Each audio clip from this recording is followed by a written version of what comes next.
Daremos lectura al estudio 2 del libro El erotismo de Georges Bataille, El hombre soberano de Sade. La lectura. Este estudio se inspira en parte a un artículo publicado por Bataille en la revista Critique con el título La bondad y el erotismo en la literatura, número 35 de abril de 1949 y el número 36 de mayo de 1949. Los que escapan al dominio de la razón, el hampa y los reyes. En el mundo en el que vivimos, nada se equipara a la caprichosa excitación de aquellas masas que, indóciles a la razón, secundan los movimientos de violencia de una sensibilidad exacerbada. Hoy es preciso que cada uno dé cuenta de sus actos y obedezca en todo a la ley de la razón. Hay pervivencias del pasado, pero solo el hampa, de forma bastante masiva por el hecho de que su violencia taimada escapa a cualquier control, mantiene la excepción de energías no absorbidas por el trabajo. Al menos así ocurre en el Nuevo Mundo, más sostenido que el viejo a la fría razón. Por supuesto que América Central y América del Sur en el Nuevo Mundo difieren de Estados Unidos y que, recíprocamente en sentido contrario, la esfera soviética se opone a los países capitalistas de Europa, pero hoy carecemos y seguiremos careciendo por mucho tiempo de los datos del informe Kinsey para el conjunto del mundo. Los que desperdician estos datos no ven, por muy groseros que sean, cuál sería el interés de un informe Kinsey soviético. Antes el individuo no renunciaba del mismo modo a la exuberancia del erotismo en favor de la razón. Quería al menos que, en la persona de un semejante, la humanidad considerada en general escapara a la limitación del conjunto. Siguiendo la voluntad de todos, el soberano recibía el privilegio de la riqueza y de la ociosidad, y se le solían reservar las muchachas más jóvenes y hermosas. Además, las guerras conferían a los vencedores posibilidades más amplias que el trabajo. Los vencedores del pasado gozaron del privilegio que mantiene el hampa americana, si bien este hampa ya no es más que una pobre supervivencia. Por otra parte, el esclavo prolongó el efecto de las guerras. Este efecto perduró al menos hasta las revoluciones rusa y china, pero el resto del mundo lo sigue disfrutando o padeciendo, según se mire. No cabe duda de que América del Norte es, en el mundo no comunista, el lugar en que las lejanas consecuencias de la esclavitud tienen, en plano de la desigualdad entre los hombres, y la mayor importancia. De todos modos, la desaparición de aquellos soberanos distintos de los que perviven, en gran parte domesticados, reducidos a la razón, nos priva hoy de la visión del hombre integral que quería tener la humanidad de antaño, impotente para concebir un desarrollo personal parecido para todos. La soberana exuberancia de los reyes, tal y como nos la desvelan los relatos del pasado, basta por sí sola para mostrar la relativa pobreza de los ejemplos que el hampa norteamericano o los ricos europeos siguen ofreciéndonos, sin contar con que en tales ejemplos falta el especular boato de la riqueza. Y llegamos a lo más penoso. El juego antiguo exigía que el espectáculo de los privilegios reales compensara la pobreza de la vida común, así como el espectáculo de las tragedias compensaba la vida satisfecha. Lo más angustioso fue que, en el último acto, el viejo mundo se representó a sí mismo. La libertad soberana absoluta apareció en la literatura, después de la negación revolucionaria del principio de la realeza. Fue en cierto sentido la tranca final de unos fuegos artificiales, pero un colofón extraño, fulgurante, que no llegaba a percibir los ojos de aquellos a los que deslumbraba. Ya hacía tiempo que el espectáculo había dejado de responder a los deseos de las masas. ¿Cansancio? ¿Esperanza individual de acceder cada uno por sí mismo a la satisfacción? Ya Egipto, en el tercer milenio, había dejado de soportar un estado de cosas que sólo el faraón justificaba. Las masas sublevadas quisieron su parte de privilegios exorbitantes. Cada uno quiso para sí una inmortalidad que hasta entonces solo les correspondía al soberano. La muchedumbre francesa en 1789 quiso vivir por sí misma. El espectáculo de la gloria de los poderosos, lejos de satisfacerla, acrecentó el fragor de su cólera. Un hombre aislado, el marqués de Sade, aprovechó la ocasión para desarrollar el sistema y, socapa de nuestro, llevarlo al límite de sus consecuencias. El sistema del marqués de Sade, en efecto, representa tanto la realización como la crítica de un método que lleva al nacimiento del individuo integral por encima de la masa fascinada. En primer lugar, Sade intentó utilizar en beneficio de sus pasiones los privilegios que le venían del régimen feudal, pero aquel régimen ya estaba, en realidad casi siempre lo estuvo, bastante atemperado por la razón como para oponerse a los abusos que un noble pudiera haber cometido con dichos privilegios. Aparentemente sus abusos no excedían los de otros nobles de la misma época, pero Sade fue torpe e imprudente, y tuvo además la mala suerte de tener una suegra bastante poderosa. De privilegiado se convirtió en la torre de Vincennes y luego en la Bastilla, en víctima de la arbitrariedad reinante. Este enemigo del antiguo régimen luchó contra él.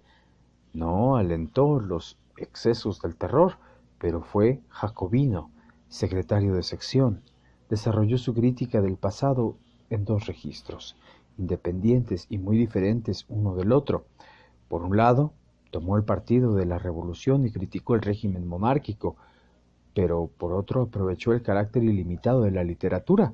Propuso a sus lectores una especie de humanidad soberana cuyos privilegios dejasen de solicitar el beneplácito de las masas. Sade ideó privilegios exorbitantes respecto de los nobles y de los reyes, los que hubiese asumido la perversidad de nobles y reyes, a los que la ficción novelesca dotaba de omnipotencia e impunidad. La gratitud del invento y su valor especular dejaban abierta una posibilidad que superaba a las instituciones, las cuales nunca respondieron más que débilmente, en el mejor caso, al deseo de una existencia exenta de límites. La soledad en la cárcel y la verdad aterradora de un momento de exceso imaginario. Antaño, el deseo general había llevado a satisfacer sin trabas los caprichos eróticos de un personaje exuberante, si bien, dentro de unos límites de la imaginación de Sade, sobrepasó prodigiosamente. El personaje soberano de Sade ya no es sólo aquel a quien una muchedumbre empuja al exceso. La satisfacción sexual, acorde al deseo de todos, no es la que Sade puede desear para los fines de sus personajes soñados. La sexualidad en la que piensa se contrapone incluso a los deseos de los demás, casi de todos los demás, que no pueden ser sus protagonistas, sino sus víctimas. Sade propugna la unidad de sus héroes. La negación de los otros protagonistas es, según él, la pieza fundamental del sistema. A sus ojos el erotismo, si lleva al acuerdo, desmiente el movimiento de violencia y de muerte que en principio es. En lo profundo, la unión sexual está implicada en un punto medio entre la vida y la muerte, solo con la condición de romper una comunión que le limita. El erotismo revela por fin la violencia que en verdad es, y cuya realización es lo único que responde a la imagen soberana del hombre. Solo la voracidad de un perro feroz llevaría a cabo la furia de aquel al que nada limitase. La vida real de Sade deja suponer un elemento de jactancia en esta afirmación de la soberanía reducida a la negación del otro. Pero la jactancia justamente fue necesaria en la elaboración de un pensamiento exento de debilidad en su vida. Sade tomó en cuenta al otro, pero la imagen que tenía de la realización de ese pensamiento y que le rondó en la soledad de la mazmorra exigía que el otro dejase de contar. El desierto que fue para él fue la Bastilla, con la literatura convenida en única escapatoria para la pasión, propició que un afán de exceso hiciera retroceder los límites de lo posible, más allá de los sueños más insensatos que jamás hubiera engendrado el hombre. A través de un poder, de una literatura condensada en la cárcel, se nos dio una imagen fiel del hombre ante el cual el otro dejase de contar. La moral de Sade, según Maurice Blanchot, se funda en el hecho primario de la soledad absoluta. Sade lo dijo y repitió desde todas las maneras. La naturaleza nos hizo nacer solos, no hay ningún tipo de relación entre el hombre y otro. Así pues, la única regla de conducta es que yo prefiera cuanto me afecta felizmente y que no me importe nada cuanto a mi preferencia pueda resultar perjudicial para el otro. El mayor dolor de los demás siempre cuenta menos que mi placer. No importa que tenga que comprar el más insignificante goce con un inaudito conjunto de fechorías, ya que el goce me halaga, esta es mientras el efecto del crimen no me afecta, está fuera de mí. El análisis de Maurice Blanchot responde fielmente al pensamiento fundamental de Sade. Este pensamiento es sin duda artificial, soslaya la estructura de hecho de un hombre real, que no sería concebible si lo aisláramos de los vínculos que otros trabaron en él y que él mismo trabó con otros. Jamás la independencia de un hombre dejó de ser algo más que un límite puesto a la interdependencia, sin la cual no habría lugar para una vida humana alguna. Esta consideración es primordial, pero el pensamiento de Sade no es tan insensato. Es la negación de la realidad en la que se funda, pero hay en nosotros momentos de exceso. En dichos momentos se arriesga el fundamento sobre el cual descansa nuestra vida. Es inevitable que lleguemos al exceso en el que tenemos fuerza para poner en juego lo que nos funda. De lo contrario, negando tales momentos es como desconoceríamos lo que somos. El pensamiento de Sade en su integridad es consecuencia de esos momentos que la razón ignora. El exceso, por definición, queda fuera de la razón. La razón se vincula al trabajo, se vincula a la actividad laboriosa, que es la expresión de sus leyes, pero la voluptuosidad menosprecia el trabajo, cuyo ejercicio, como vimos, desfavorece la intensidad de la vida voluptuosa. Respecto de unos cálculos en los que entran en cuenta la utilidad y el gasto de energía, la actividad voluptuosa, incluso si se considera útil, es excesiva por esencia. Lo es en tanto más cuanto en general la voluptuosidad no pide continuidad, que se desea por sí misma y que a través del deseo, del exceso que la constituye. Ahí es donde interviene Sade. No formula los principios que anteceden, pero los implica al afirmar que la voluptuosidad es tanto más fuerte cuanto más se da en el crimen. En cuanto más insostenible es el crimen, mayor es la voluptuosidad.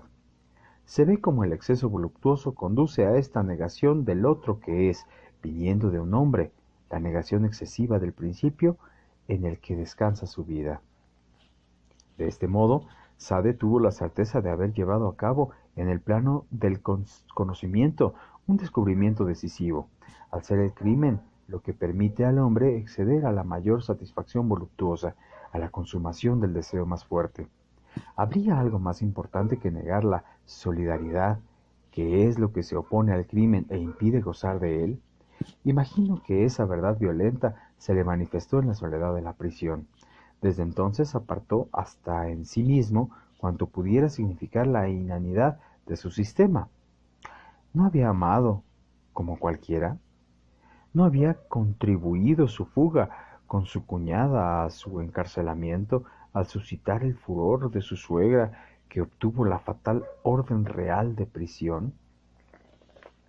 ¿No tendría más tarde una actividad política fundada en el interés del pueblo? ¿No le aterró ver desde su ventana en la cárcel donde se llevó su oposición a los métodos del terror funcionar la guillotina?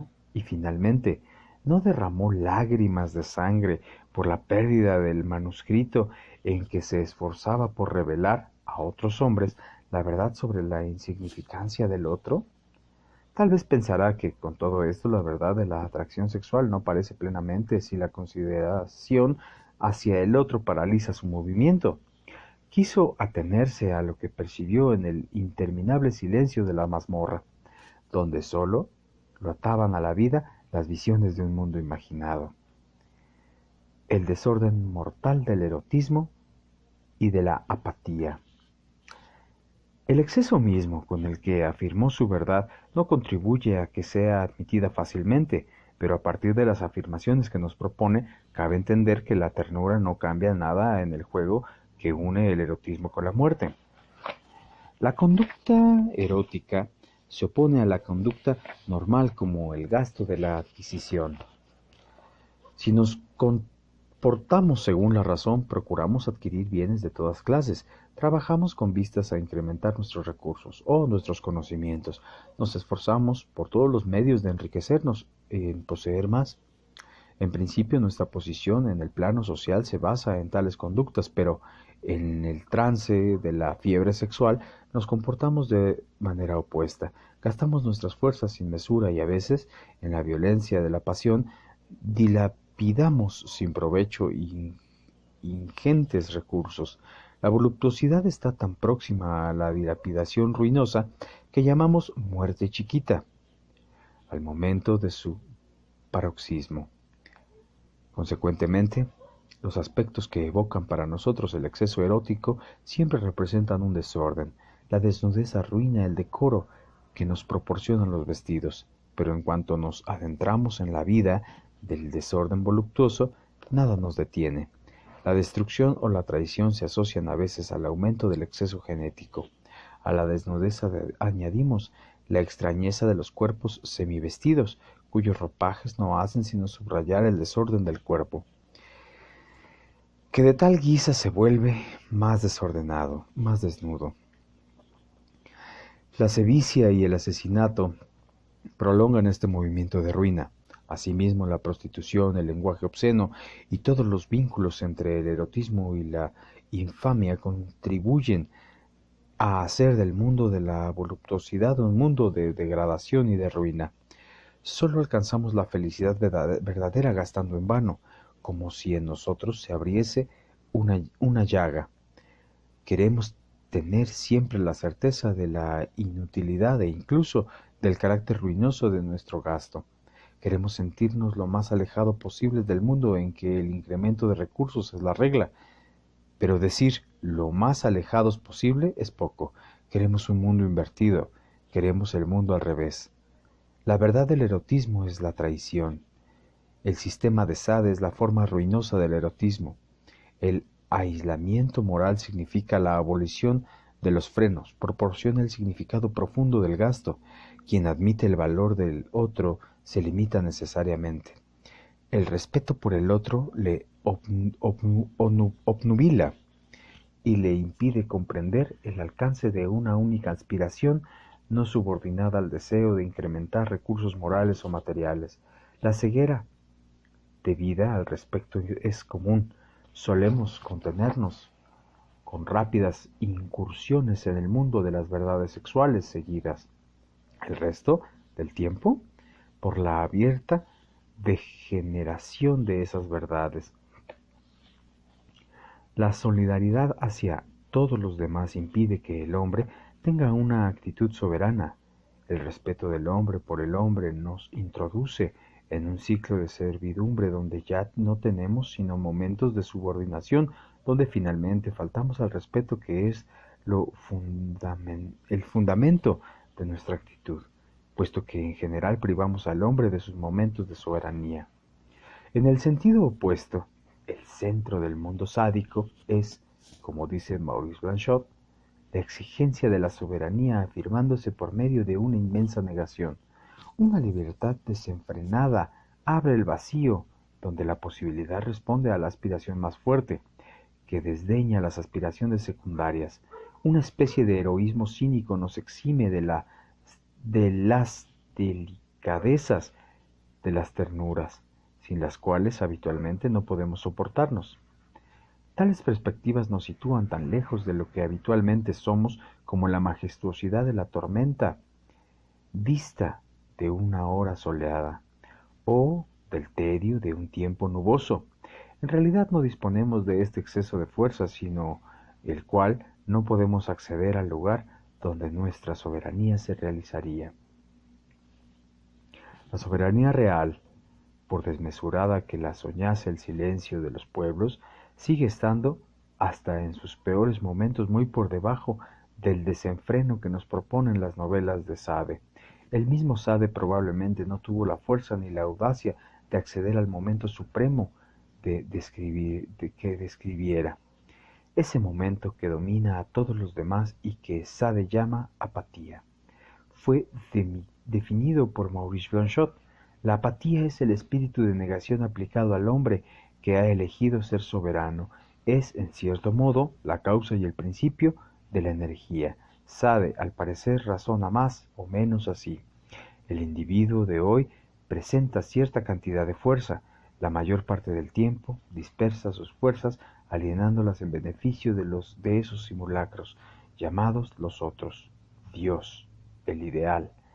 A causa de esa dispersión, comete el error de agotar sus posibilidades derrochándolas, pero más aún de fundar su conducta en la debilidad, ya que si se gasta para los demás, es porque cree tener necesidad de apoyarse en ellos.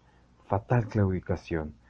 Se debilita gastando sus fuerzas en vano y gasta sus fuerzas porque se cree débil, pero el hombre verdadero sabe que está solo y lo acepta. Niega todo lo que en él, por una herencia de 17 siglos de cobardía, se refiere a otros hombres. Por ejemplo, la compasión, la gratitud, el amor, son sentimientos que él destruye. Destruyéndolos, recupera toda la fuerza que hubiese tenido para dedicar a estos debilitantes impulsos y, más importante aún, saca de este trabajo de destrucción el principio de una energía verdadera. Hay que entender, en efecto, que la apatía no sólo consiste en arruinar los afectos parasitarios, sino también en oponerse a la espontaneidad de cualquier pasión. El vicioso que se abandona de inmediato a su vicio no es más que un aborto que se malogrará. A unos pervertidos genitales perfectamente dotados para llegar a ser monstruosos si se contentan con seguir con sus inclinaciones, están abocados a la catástrofe. Así lo exige Sade. Para que la pasión se transforme en energía, se ha de comprimirse mediatizadamente, pasando por un momento necesario de la insensibilidad. Entonces es cuando se hará lo mayor posible. En los primeros tiempos de su carrera, Juliette no para de oír de Clarville reprochárselo, no comete el crimen, sino en el entusiasmo, no prende la antorcha del crimen, más que en la antorcha de las pasiones.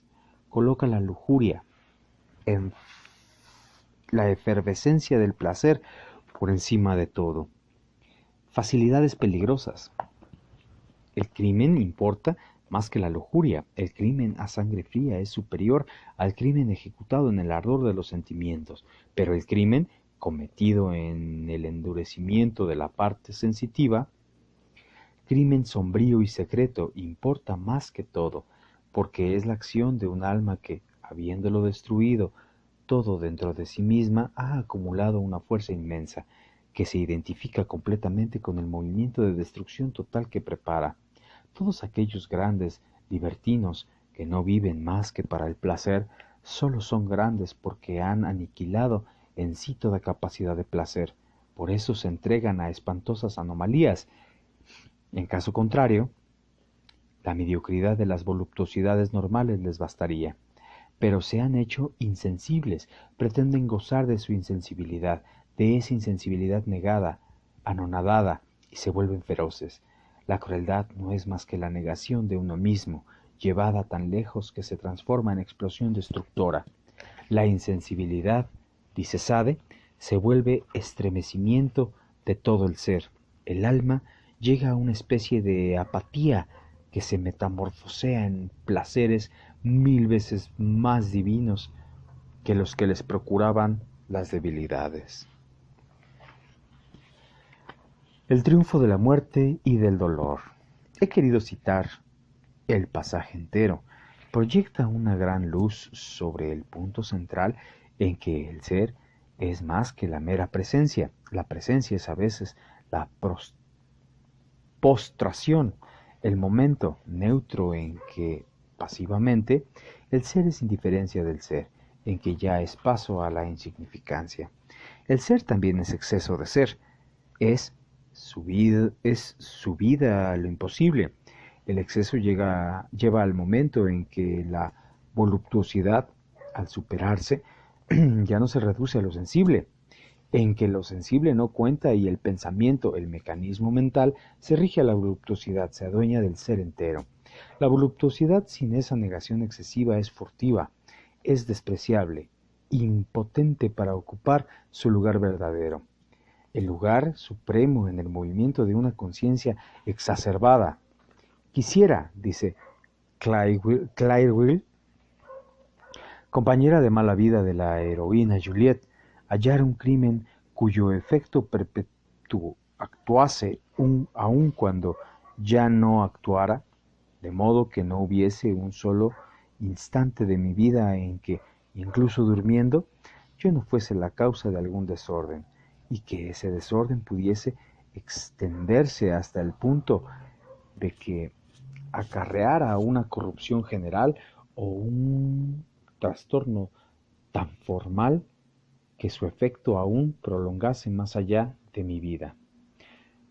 Acceder a tal cima de lo imposible no es en verdad menos pavoroso que acceder a las cumbres del Everest, que nadie alcanza sino en una desmesurada tensión de energía, pero no hay en la tensión que lleva a las cumbres del Everest sino una respuesta limitada al deseo de descollar entre los demás. A partir del principio de la negación del otro que se introduce Sade, sorprende percibir que, en la cima de la negación ilimitada del otro, es negación de sí mismo. Al principio la negación del otro era afirmación de sí, pero pronto aparece que el carácter ilimitado lleva al extremo de lo posible, más allá del goce personal, accede a la búsqueda de una soberanía libre de toda sujeción.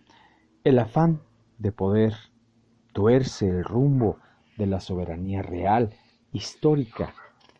La soberanía real no es lo que pretende ser, nunca es más que un esfuerzo que tiende a liberar la existencia humana de su sometimiento a la necesidad.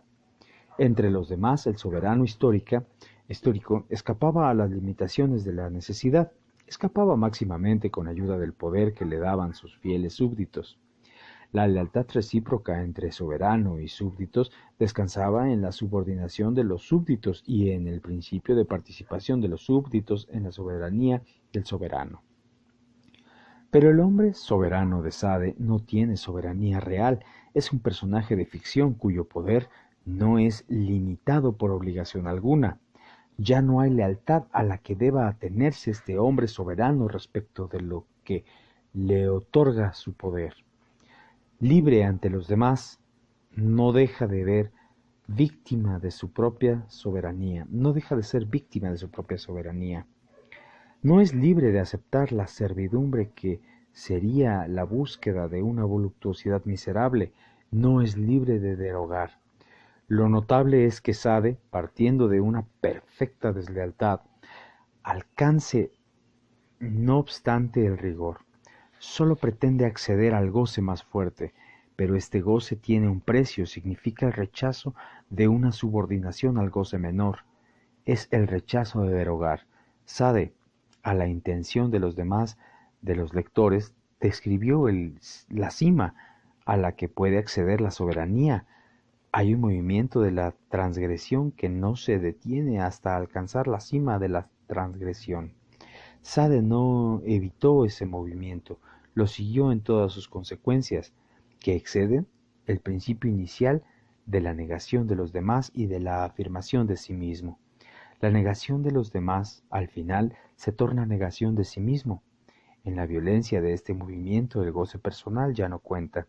Solo cuenta el crimen y no importa ser su víctima. Solo importa que el crimen alcance la cima del crimen. Esta exigencia es exterior al individuo o al menos coloca por encima del individuo el movimiento que él mismo desencadenó, que se separa de él y lo supera. Sade no puede dejar de poner en juego, más allá del egoísmo personal, un egoísmo de algún modo impersonal. No tenemos por qué devolver al mundo de la posibilidad lo que solo una ficción le permitió concebir, pero vislumbramos la necesidad que tuvo, pese a sus principios, de vincular con el crimen, de vincular con la transgresión la superación del ser personal. ¿Hay algo más perturbador que el paso del egoísmo a la voluntad de consumarse a su vez en la hoguera que encendió el egoísmo? Sade le atribuyó a uno de sus personajes más perfectos este movimiento supremo. Amelia vive en Suecia. Un buen día va a ver a Borchaps. Este, con la esperanza de una ejecución multitudinaria, acaba de entregar al rey todos los miembros que la conjura, que él mismo había tramado, y la traición ha entusiasmado a la joven. Amo tu ferocidad, dice, júrame que un día yo también seré tu víctima. Desde los 15 años, mi mente solo se encandila con la idea de perecer víctima de las crueldades, de las crueles pasiones del libertinaje. No quiero morir mañana, por supuesto, no llega a tanto mi extravagancia, pero no quiero morir más que de este modo. Llega a ser al morir la ocasión de un crimen. Es una idea que se me sube a la cabeza, extraña cabeza, digna de esa contestación. Me gusta con locura tu cabeza, y creo que juntos haremos cosas fuertes. Está podrida, putrefacta, es cierto. Así, para el hombre integral, que es el todo del hombre, no hay mal posible. Si hace daño a los demás, qué voluptuosidad. Si los demás le hacen daño, qué goce. La virtud le da placer porque es débil y la aplasta, y el vicio porque le colma de satisfacción el desorden que resulta de él, aunque sea a sus expensas. Si vive no hay un acontecimiento de su existencia que no pueda sentir como feliz. Si muere, haya en su muerte una felicidad mayor aún, y en la conciencia de su destrucción, el broche final de una vida que sólo justifica la necesidad de destruir. Así, el negador aparece en el universo como la extrema negación de todo lo demás, y al mismo tiempo esta negación no permite que él mismo esté a salvo. Sin duda, la fuerza de negar otorga mientras dura un privilegio, pero la acción negativa de este privilegio ejerce es la única protección contra la intensidad de una negación inmensa, de una negación de un crimen impersonales, cuyo sentido remite más allá de la muerte a la continuidad del ser. El hombre soberano de Sade no propone a nuestra miseria una realidad que lo trascienda, al menos está abierto en su aberración a la continuidad del crimen. Esta continuidad no trasciende nada, no supera lo que zozobra, pero en el personaje de Amelia, Sade asocia la continuidad infinita a la destrucción infinita. Fin del estudio 2 de El libro del erotismo de George Bataille.